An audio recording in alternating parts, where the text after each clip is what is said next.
Oke, Silakan Ibu Ibu Nita. Mirza, terima kasih untuk sesi 1 dan kedua. Dan tentunya kami ucapkan selamat datang kepada Ibu Menteri kita, yaitu yang terhormat Ibu Dr. Anda Haji Ida Fauzia MSI, selaku Menteri Ketenagakerjaan Republik Indonesia. Baik, mohon izin Ibu, kita akan memasuki sesi speech laporan dan keynote speech. Untuk itu, sebagai laporan pertama, kami akan mengundang dan mempersilakan yang terhormat Ibu Hajah Nana Irlisa Rahmadiana MM selaku pendiri dan pemimpin umum Economic Review Indonesia Asia Institute. Silakan Bu Nana yang cantik. Terima kasih. Assalamualaikum warahmatullahi wabarakatuh. Selamat sore. Yang kami hormati Ibu Menteri Tenaga Kerja Republik Indonesia, Ibu Dr. Anda Ida Fauzia MSI. Assalamualaikum Ibu, selamat datang di acara webinar nasional SDM dan Indonesia Human Capital Award yang ke-6 tahun 2020, serta yang terhormat para direksi dan komisaris dan jajaran manajemen dari 22 perusahaan yang terbaik di Indonesia yang telah hadir pada sore hari ini. Tak lupa kami ucapkan terima kasih kepada Ketua Dewan Juri Pak Dr. Sadona dan penasihat juri Pak Dr. Yunus Triunggo serta Dewan Juri Ibu Susana Hartawan dan Ibu Putri. Ibu, kami boleh izin laporkan bahwa pada sore hari ini kita berkumpul kembali setelah tahun ke-6 kita menyelenggarakan acara webinar nasional SDM. Ibu izin kami pernah bertemu dengan Ibu di KBRI Tokyo pada bulan Desember ya Ibu, kalau masih ingat saya waktu itu bersama Ibu ada di Jepang waktu itu. Ibu, kami laporkan bahwa 22 izin Ibu, saya menyampaikan bahwa 22 perusahaan yang telah mendapatkan penghargaan ini kurang lebih dari 600 perusahaan yang disaring menjadi 100, kemudian disaring menjadi 50 dan akhirnya menjadi 22, di mana nanti akan dilaporkan oleh Ketua Dewan Juri bahwa juara umumnya adalah dari BPJS Tenaga Kerja, kemudian dari Maybank Bank, serta dari Bank BCA nomor 2 dan nomor 3-nya Maybank, serta ada nanti 10 terbaik special award untuk perusahaan-perusahaan dan 5 untuk penghargaan untuk Human Capital Director serta Lifetime Achievement, serta Human Capital Leader ada 3, dan selebihnya ada perusahaan dari kategori publik dan non-publik, dari perbankan, non-perbankan, dari sektor industri dan non-industri. Izinkan Ibu, kami terima kasih yang tak terhingga karena telah berkenan hadir bersama kami. Kami juga ikut mengucapkan selamat ulang tahun kepada PKB yang hari ini rencana Ibu juga akan hadir. Kemudian kami juga mengucapkan selamat, Ibu telah mendapatkan gelar promosi doktor. Baru saja Ibu, selamat dari kami semua, dari hati kami, dan izinkan kami setelah ini langsung menyampaikan paparan dan laporan dari Ketua Dewan Juri, dan kami atas nama panitia serta Dewan Juri dan semua perusahaan yang di sini, atas nama perusahaan BPJS Ketenagakerjaan, Bank BCA Tbk, Bank Maybank Indonesia Tbk, Bank DBS Indonesia, Perusahaan Gas Negara Tbk, PT PLN Persero, PT Bank OCBC NISP Tbk, PT Bank BNI Persero Tbk, PT Jakarta Industrial Estate Pulau Gadung, PT Bridgestone Tire Indonesia, PT Pan Brothers Tbk, PT Jasara Harja, PT Solo Murni, PT AKR Korporindo Tbk, PT Great Eastern Life, PT BPD Bank Pembangunan Daerah Bali, PT Penjaminan Jamkrindo Syariah, PT Indosuria Inti Finance, PT Indomobil Finance,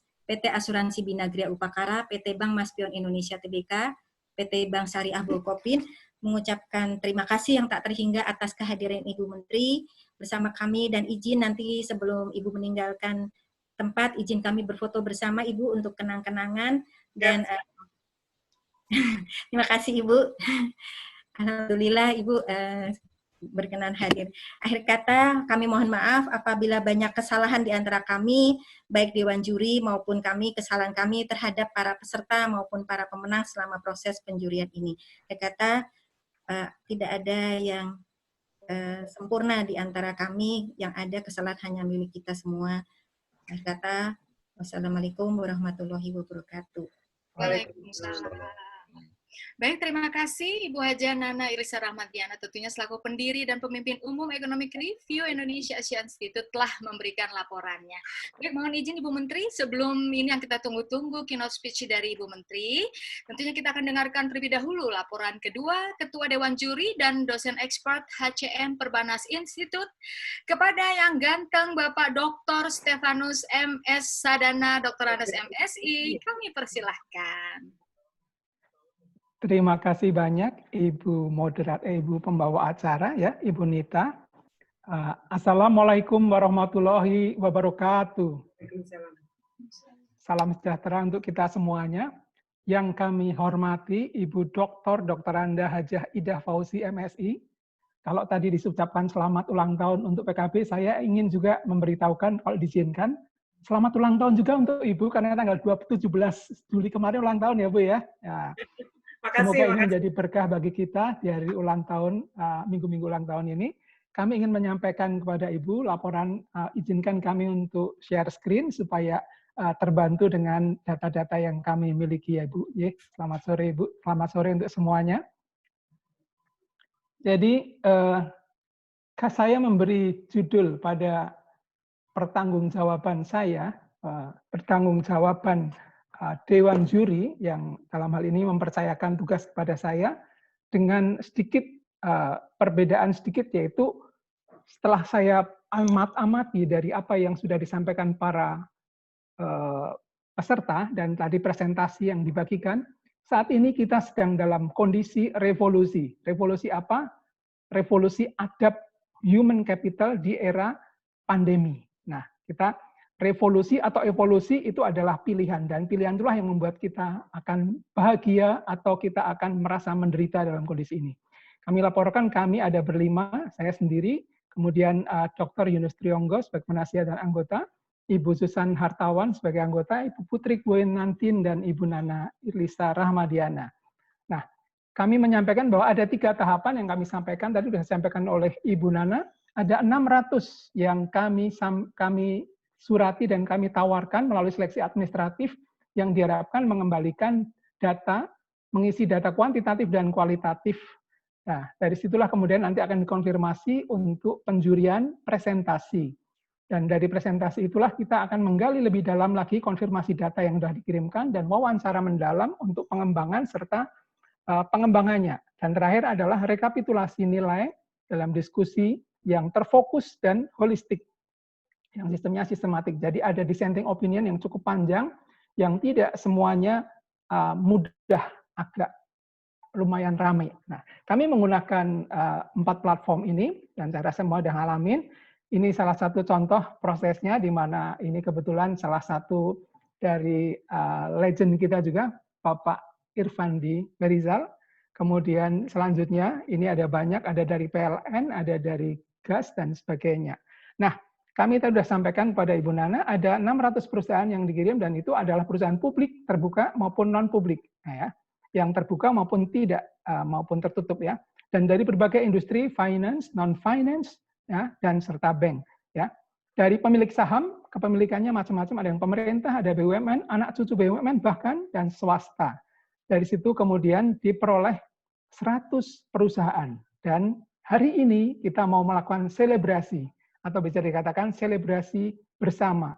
Bisa dibilang selebrasi organisasi, bisa dibilang konselebrasi organisasi yang sudah menjadi change champion atau pemenang terhadap perubahan.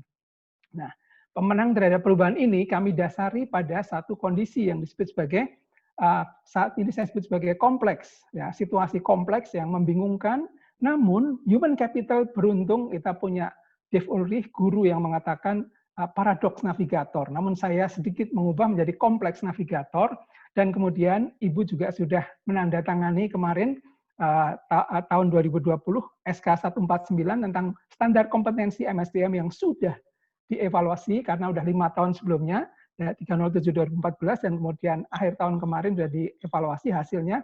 Inilah yang menjadi dasar dari penilaian kami, Bu. Jadi kami beruntung sekali dengan keputusan ini, dan harapan kami, Ibu berkenan juga mengusulkan untuk law enforcement apabila perusahaan tidak menerapkan hal ini. Karena kalau tanpa law enforcement biasanya, artinya tanpa disiplin orang Indonesia biasanya agak ogah-ogahan melaksanakannya. Nah, inilah yang kami sampaikan hasilnya. Ada juara umum, ya, kemudian ada special award, ada 5 kelompok industri masing-masing, jadi di bidangnya. Kemudian ada lifetime achievement award, jadi bagaimana yang sudah hampir 5 kali atau malah 6 kali ikut, jadi selalu memperbaiki sehingga diperoleh sampai mau masuk pensiun masih juga ikut.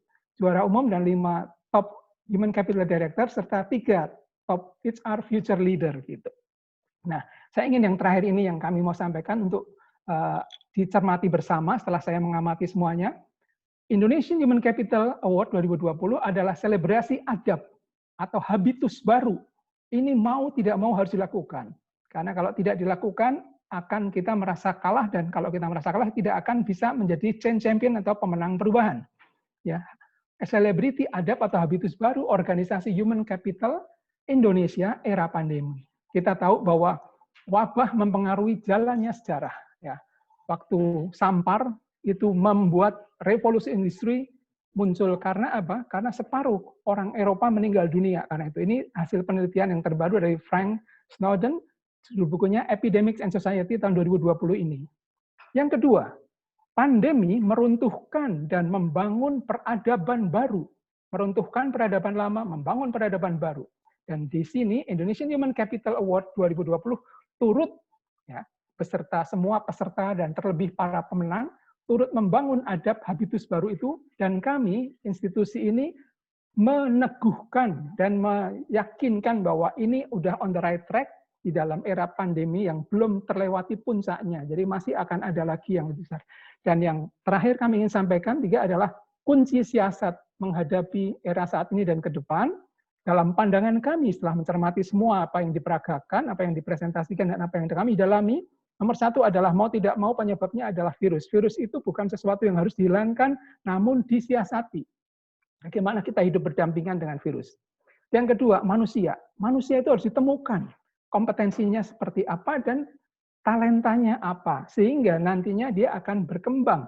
Dan yang terakhir adalah pemanfaatan teknologi yang secara cepat dan berbasis sains serta pengalaman. Inilah untungnya kita bergabung di acara sore ini. Pengalaman-pengalaman, kemudian sains semua dikeluarkan di sini. Dan disinilah juga hebatnya, salah satu di antara pembicara tadi adalah survivor COVID-19. Nah, komunikasi jujur dan terbuka membuat kita semuanya akan menjadi orang yang selamat. Sehingga kita perlu melakukan penyelamatan diri, penyelamatan orang lain, dan pemulihan diri atau pemurnian diri melalui kompetensi dan talent, serta menemukan keunikan kita masing-masing. Penyejatian kompetensi dan talenta. Saya rasa dari saya yang bisa saya sampaikan itu, dan kebetulan kami mewakili Perbanas Institute, kami ingin memohon dukungan juga agar kita pun di institusi pendidikan bisa menyiapkan sumber daya manusia di usia yang ke-51 ini, yang beruntung kita menjadi institut terbaik menurut LLDT tahun 2019, dan kemudian sudah terbukti, ya, kita semuanya oleh para alumni dan juga oleh waktu itu Bapak Wakil Presiden ketika ulang tahun ke-50, kita sudah melayani negeri 50 tahun. Terakhir kali, selamat, mulia, sejati adalah pilihan. Atau singkatnya, bahagia adalah pilihan. Terima kasih. Kami mohon perkenan Ibu untuk memberikan keynote speech dan pembekalan untuk kita semuanya, supaya kita semuanya bisa mengalap berkah dari ulang tahunnya Ibu, dari speech yang Ibu berikan. Terima kasih, kami kembalikan waktu kepada MC. Baik, terima kasih Bapak Dr. Sadana. Tentunya sekali lagi selamat kepada Institut Terbaik di 2019 juga. Dan ini yang kita tunggu-tunggu adalah keynote speech dari Ibu Menteri yang sudah sangat tidak sabar ini kita nanti-nanti. Kepada yang terhormat Ibu Dr. Randa Haja Ida Fauzia MSI selaku Menteri Ketenagakerjaan Republik Indonesia, kami persilahkan untuk menyampaikan keynote speech-nya. Terima kasih. Assalamualaikum warahmatullahi wabarakatuh. Waalaikumsalam. Selamat sore, salam sejahtera untuk kita semua. Om Swastiastu, Namo Buddhaya, salam kebajikan. Yang saya hormati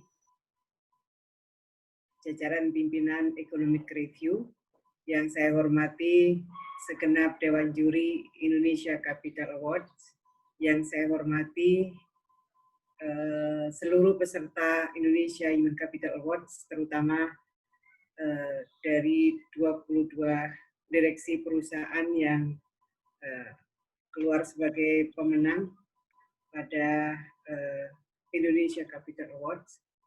Seluruh peserta webinar yang saya hormati, saya banggakan, yang tidak bisa saya sebut satu persatu.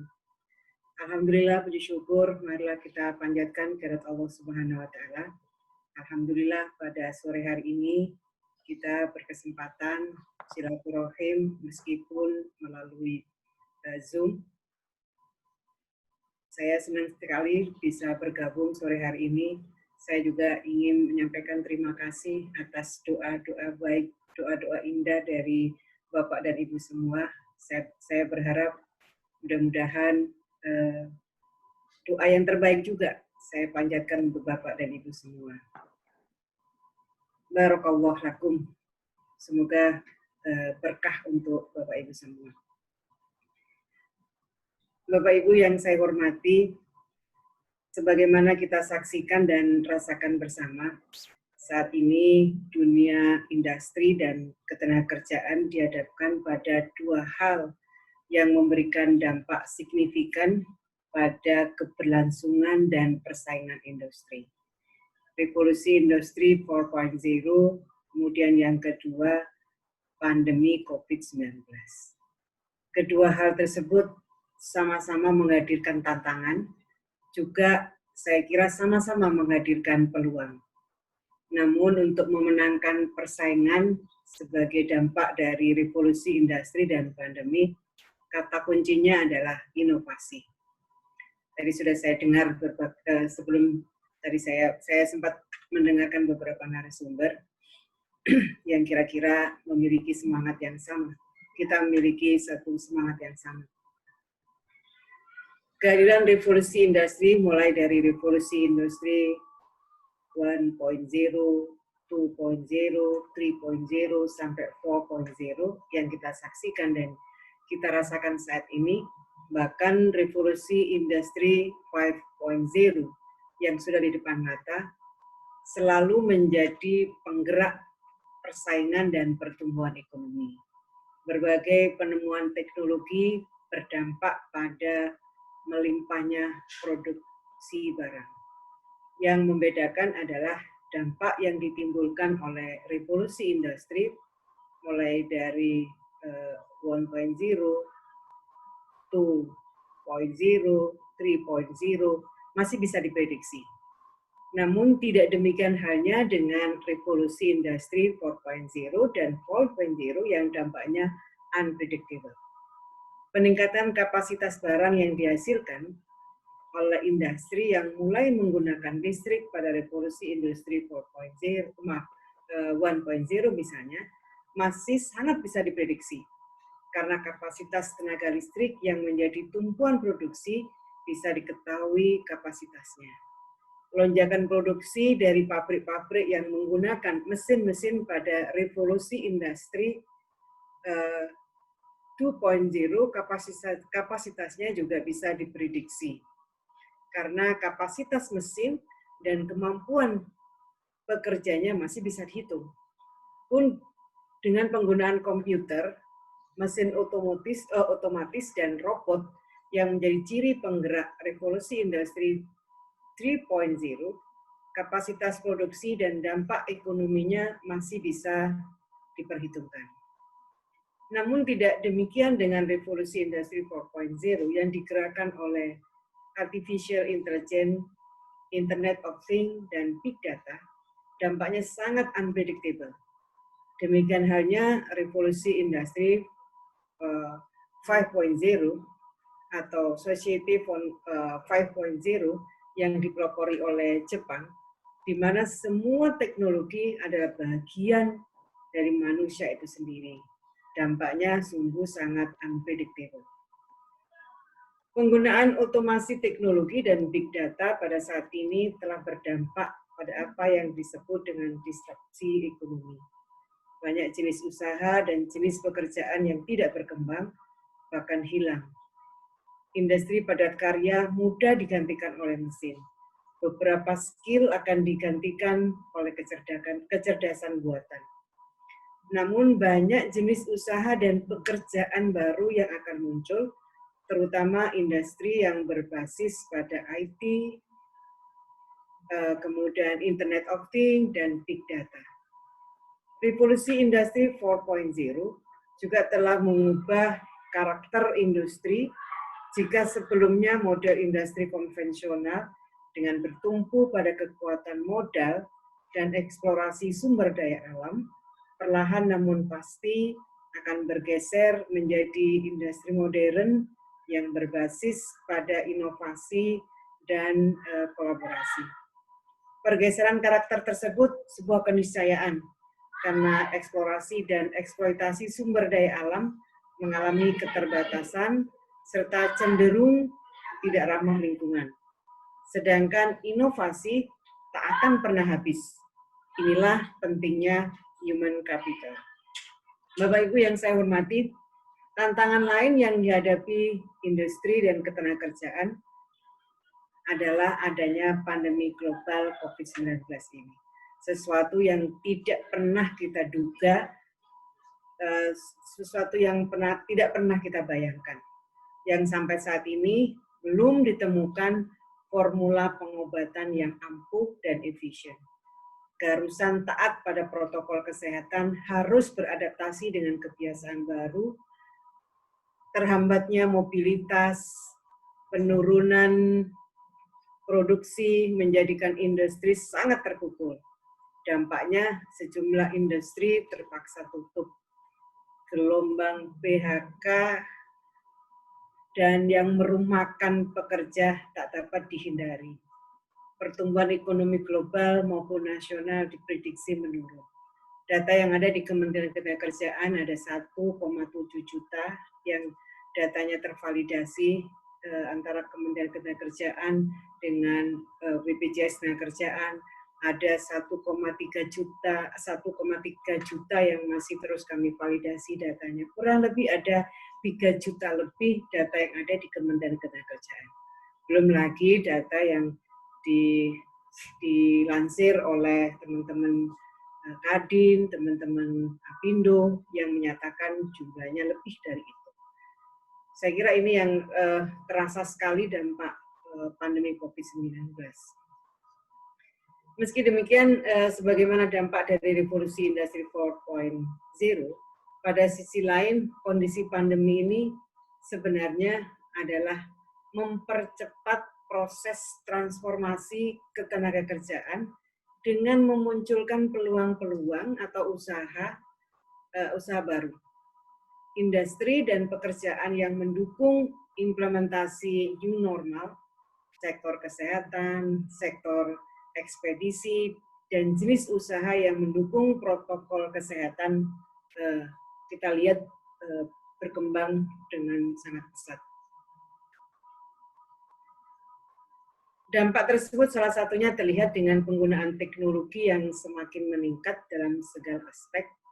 Akibat transformasi ini, ke depannya akan ada banyak pekerjaan baru yang muncul, namun pada saat yang sama, banyak pekerjaan yang kurang dibutuhkan di masa mendatang. Oleh karena itu, Kementerian Ketenagakerjaan akan terus melakukan labor market assessment sebagai dasar penyusunan kebijakan, terutama untuk menyusun program pelatihan kompetensi yang disesuaikan dengan munculnya peluang usaha dan jenis pekerjaan baru di era pandemi ini. Hasil dari labor market assessment akan menjadi dasar penyusunan desain kebijakan pelatihan vokasi seperti kebijakan triple skilling, yaitu skilling, reskilling, dan upskilling bagi pekerja, kemudian optimalisasi pemagangan berbasis jabatan, peningkatan soft skill, perubahan kurikulum dan metode yang berfokus pada human digital online, serta kolaborasi dengan semua stakeholder, terutama pelaku industri, untuk menciptakan lulusan yang sesuai dengan kebutuhan pasar kerja. dengan kapasitas pelatihan vokasi di Indonesia mencapai 5 juta orang per tahun. Peranan pelatihan vokasi termasuk yang dilakukan oleh Kementerian Ketenagakerjaan akan sangat penting dalam memulihkan kondisi pasar kerja pasca pandemi. Saat ini kami di Kementerian Ketenagakerjaan sedang menyempurnakan Sisnaker, Sistem Informasi Ketenagakerjaan, sebagai platform Big Data Ketenagakerjaan yang akan sangat bermanfaat untuk pengambilan kebijakan pasca pandemi yang sangat dinamis kira-kira. Sisnaker ini akan menjadi ekosistem ketenagakerjaan yang dapat menyediakan informasi yang terintegrasi mulai dari lowongan pekerjaan, jenis pelatihan, sampai dengan sertifikasi untuk memenuhi kebutuhan recovery pasar kerja pasca pandemi. Pada kesempatan yang berbahagia ini, saya sampaikan dan ingatkan bahwa kunci utama dalam memenangkan persaingan serta survive dari krisis adalah adaptasi, kreasi, dan inovasi. Tuntutan beradaptasi dengan keadaan memaksa orang untuk kreatif. Kreativitas yang terus dipacu akan melahirkan inovasi-inovasi baru. Kita ingat yang disampaikan oleh Charles Darwin tentang teori perubahan, bahwa yang akan bertahan hidup bukanlah mereka yang paling kuat, bukan pula mereka yang paling pintar. Yang akan bertahan hidup adalah mereka yang paling responsif terhadap perubahan. Mari kita hadapi semua dengan positive thinking serta terus berinovasi. Saya sungguh sekali lagi mengapresiasi Indonesia Human Capital Award yang diselenggarakan setiap tahunnya, karena acara ini merupakan ajang untuk menunjukkan betapa pentingnya peranan manajemen SDM dan peningkatan kompetensi sumber daya manusia dalam kemajuan sebuah perusahaan. Tidak lupa saya ingin menyampaikan selamat kepada para pemenang award tahun ini. Semoga penghargaan yang diperoleh ini menjadi pembuktian vitalnya peranan manajemen SDM dan keberlangsungan di masing-masing perusahaan. Demikian yang dapat saya sampaikan.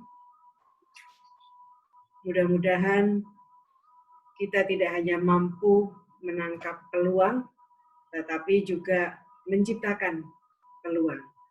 Kita tak hanya ikut bersaing, tapi yang paling penting adalah kita akan memenangkan persaingan. Terima kasih. Wallahul muwaffiq ila aqwamit thoriq. Wassalamualaikum warahmatullahi wabarakatuh. Ya, baik, tentunya kami ucapkan terima kasih kepada yang terhormat Ibu Dr. Anda Haji atau Haja Ida Fauzia MSI selaku Menteri Ketenagakerjaan Republik Indonesia. Dan sebelum berlanjut ke acara berikutnya, kita ada sesi foto bersama. Ibu mohon izin untuk kita sesi foto bersama, tentunya bersama Ibu Menteri beserta para pemenang awarding dan juga seluruh juri, seluruh dewan juri, dan Ketua Dewan Juri dari Indonesia Human Capital Award ke-6 tahun 2020. Dan video semua ya? Ya, yang jelas on screen kamera semua, mengisi foto bersama. Tolong dibantu host untuk on screen semua. Silakan senyum semuanya. Ya. Dan menemani sesi foto, karena Ibu berulang tahun di bulan ini, saya boleh dong, Bu, mohon izin menyanyikan lagu Happy Birthday untuk Ibu. Mbak Nita, kalau Mbak Nita menyanyi, nanti yang keluar di fotonya Mbak Nita. Jadi, mohon izin. Suaranya saja. Iya, kalau suara nanti yang keluar yang bersuara. Oh iya, baik. Oke. Yang mengambil foto? Siapa yang ulangi baik. Semuanya? Ada 8 screen, semuanya peserta. Ayo, silakan dibuka videonya Bapak Ibu. Bersama Ibu Menteri. Gayanya apa? Gayanya? Indonesia Human Capital. Indonesia Human Capital. Ya. Iya. Semua senyum. Bersama Bu Menteri. Smart, Mas. Tolong dibantu karena ada hampir 200 peserta, mohon dibantu screen-screen yang lainnya, Mas Fendi, Mas Alvin. Oke, sebentar akan ada berapa phase ya, jadi karena nggak bisa benar-benar langsung semua 8 screen, karena ntar kecil-kecil, jadi satu-satu. Kita akan ada 7 kali foto di sini. Oke, Terima satu. kasih, Mas Alvin. Ya, siap. Gayanya senyum yang paling lebar ya. Mau ini difoto atau nggak difoto, siap senyumnya dulu. 1, 2, 3. Baik, itu foto yang pertama. Sebentar ya. Oke, ini foto yang kedua. 1, 2, senyum. Oke, baik. Ini yang kedua. Lalu yang ketiga. 1, 2. Oke, baik. Lalu yang keempat. 1, 2. Sabar ya Bapak Ibu, 4 lagi. Jadi senyumnya tetap ditunjukkan. Oke, 1. Ya. Siap, 1, 2. Oke. Masih senyum? Masih senyum, sebentar. 1 lagi, 1, 2. Senyum ibadah dan sehat juga. Pak Noval, Oke. IHCA Pak. Pegel senyum terus ya. Udah pegel. 1 lagi ya, yang terakhir 1, 2, 3. Oke, sudah. Terima kasih senyumnya luar biasa Terima Bapak kasih Ibu. semuanya. Baik, dan sekali lagi terima kasih kami ucapkan kepada yang terhormat Ibu Menteri Ketenagakerjaan Republik Indonesia, Ibu Dr. Anda Haja Ida Fauzia MSI. Sebelum kita beranjak ke acara ini juga yang dinanti-nanti, yaitu pemberian penghargaan kepada seluruh penerima penghargaan Indonesia Human Capital Award ke-6 tahun 2020, kita akan saksikan video dari BPJS Ketenagakerjaan. Oke, silakan.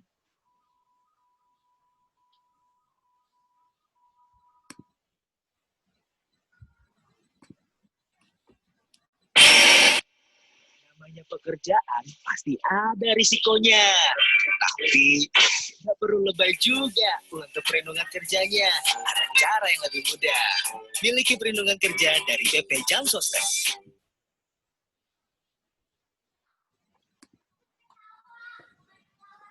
Ya, sudah? Masih ada lagi videonya? Ada, satu lagi. Satu lagi. Dari BPJS. Selanjutnya, BPJS Ketenagakerjaan.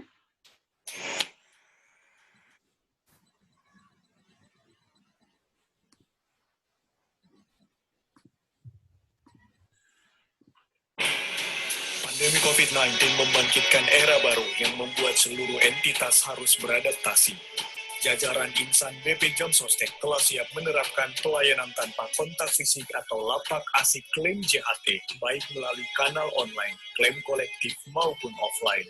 Konsep lapak asik online dilakukan secara daring sepenuhnya dengan mengakses laman antrian.bpjsketenagakerjaan.go.id sebagai pilihan yang paling direkomendasikan karena aman dan nyaman bagi peserta. Lapak asik kolektif diterapkan khusus bagi peserta yang mengalami PHK massal dengan bantuan perusahaan untuk memproses administrasi klaim JHT secara kolektif. Lapak asik offline adalah layanan luring BP Jam Sostek dengan protokol kesehatan ketat yang berlaku di kantor cabang seluruh Indonesia. Pelaksanaannya tanpa kontak fisik langsung antara peserta dengan petugas customer service officer karena hanya melalui layar monitor dan terhubung secara video conference. BP Jam Sostek juga meningkatkan kecepatan proses pelayanan dengan metode one-to-many. Satu customer service officer melayani 4 sampai dengan 6 peserta sekaligus sehingga lebih produktif dan tetap aman. Penyebaran virus COVID-19 harus ditekan. Seluruh konsep lapak asik didedikasikan tanpa adanya kontak fisik langsung antara petugas BP Jam Sostek dengan peserta.